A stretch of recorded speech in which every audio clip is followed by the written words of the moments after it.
इलाकों में पहुंची है। अब जंगलों से भागकर शहरी इलाकों में आ रहे हैं जानवर। लाखों की वन संपदा जलकर राख हो गई है। रुद्रप्रयाग से खबर है तो वन प्रभाग रुद्रप्रयाग के जंगल लंबे समय से धू धू कर जल रहे हैं। जंगलों में आग लगने से वन्य जीव व जंतु भी खासे परेशान है, जिसके कारण जानवर जंगलों से भागकर शहरी इलाकों में आ रहे हैं। जंगलों में आग लगने से चारों तरफ धुआं ही धुआं नजर आ रहा है और लाखों की वन संपदा जलकर राख हो गई है। हालांकि वन महकमा आग बुझाने की कोशिश में जुटा हुआ है। बता दें कि लंबे समय से जिले में बारिश नहीं हुई है, जबकि जंगलों में आग लग जाने से गर्मी की तपिश बढ़ती जा रही है। इन हालातों ने वैज्ञानिकों और पर्यावरणविदों को चिंता में भी डाल दिया है।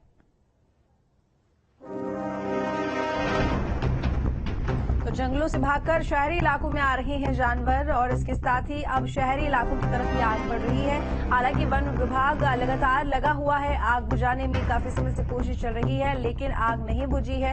और बारिश हो जाती तो शायद इस आगजनी की घटना से छुटकारा मिल पाता, लेकिन लंबे समय से ये जंगल धू धू कर जल रहे हैं। जंगलों में आग लगने से वन्य जीव जंतु परेशान है, जिसकी वजह से जानवर जंगलों से भागकर शहरी इलाकों में आ रहे हैं। जंगलों में आग लगने से चारों तरफ धुआं ही धुआं नजर आ रहा है और लाखों की वन संपदा जलकर राख हो चुकी है।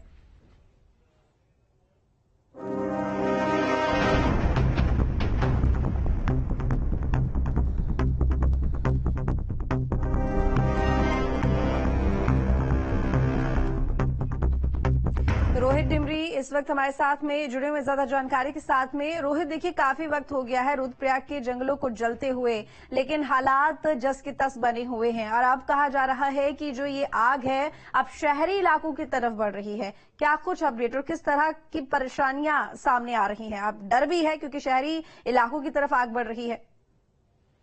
जैसे कि मैं बताना चाहूंगा, रुद्रप्रयाग वन प्रभाग के जंगल इन दिनों धूल होकर जल रहे हैं और कह सकते हैं कि यह जो आग है आप शहरी इलाकों में पहुंचने लगी है, जबकि जंगलों में जीव जंतुओं के अस्तित्व बहुत संकट के बादल मंडरा रहे हैं। जो जंगली जानवर हैं, वन्य जीव हैं, वो अब शहरी इलाकों की ओर अपनी जान बचाकर भाग रहे हैं। हालांकि कह सकते हैं कि 10 से 15 दिन का समय हो चुका है, जंगलों में जगह जगह आग लगी हुई है।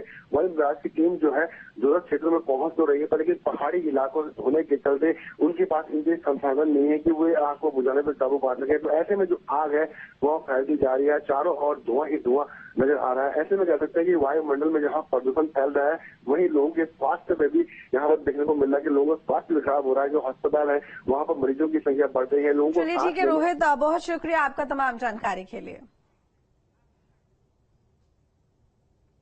वहीं जंगलों में लगी आग को लेकर वन मंत्री सुबोध उनियाल से खास बातचीत की है न्यूज स्टेट के संवाददाता अजीत राठी ने। सुनिए।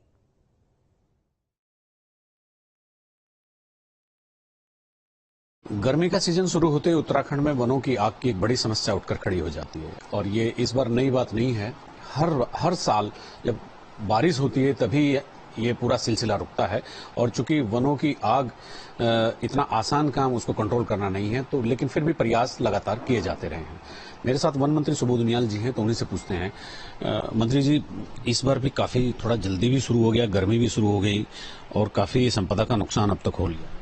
यह निश्चित संपदा का नुकसान भी हुआ और क्योंकि हम लोग चुनाव में व्यस्त भी थे, तो इस कारण एक राजनीतिक सोच से हम लोग इस पे बात भी नहीं कर पाए। लेकिन जैसे आचार संहिता खत्म हुई, मुख्यमंत्री जी ने तत्काल बैठक ली और उससे पहले हॉप से लगातार बात होती रहती और हॉप के द्वारा भी 4 बैठक इस बारे में ली गई थी कि प्रभावी नियंत्रण किस तरह अग्नि पे किया जाए, क्योंकि इस वर्ष अचानक जल्दी गर्मी आने के कारण आग की घटनाएं प्रारंभ हुई। लेकिन अगर आप देखेंगे विगत 2-3 वर्षों से हम लोगों ने इसको प्रयास किया, तो यही कारण था कि 22-23 में और वर्षों के मुकाबले 50% ही वनाग्नि से क्षति हुई थी और 23-24 में तो ऊपर वाली कृपा भी हुई और मात्र 20% क्षति का आकलन हुआ। इस 24-25 में इस समय जिस तरह हालात लग रहे हैं अभी, इसको प्रभावी नियंत्रण के मैंने आपसे कहा कि अब हम लोगों ने जिस तरह एक निर्णय लिया था, क्योंकि आग का सूचना तो हम लोगों को बहुत जल्दी मालूम हो जाती है, लेकिन उसपे आग बुझाने के लिए जब टीम निकलती है तो उसके वहां पहुंचने में काफी टाइम लगता है, तब तक आग विकराल रूप ले लेती है। तो हमारा एक ही प्रयास था कि रिस्पांस टाइम को किस तरह कम किया जाए। तो इसीलिए हम लोगों ने ऐसी जगहों को चिन्हित करने के पहले तो निर्णय पूरे प्रदेश के लिए लिया और सबसे पहले फेज में उन जगहों को चिन्हित किया जहां पर आग की घटनाएं ज्यादा होती थी और वहां पर ग्राम प्रधान की अध्यक्षता में फॉरेस्ट फायर मैनेजमेंट कमेटी बनाई, ताकि उसको मिटिगेट करने के लिए स्थानीय स्तर पर स्थानीय लोगों के सहयोग से उसको किया जा सके। और 72 ऐसी जगह पर हमने कमेटियां बनाई हैं और इसमें निर्णय हमने लिया है कि हम हर कमेटी को 30,000 रुपया इंसेंटिव देंगे ताकि उन लोगों को एक जिम्मेदारी का भी एहसास हो ग्राम प्रधान के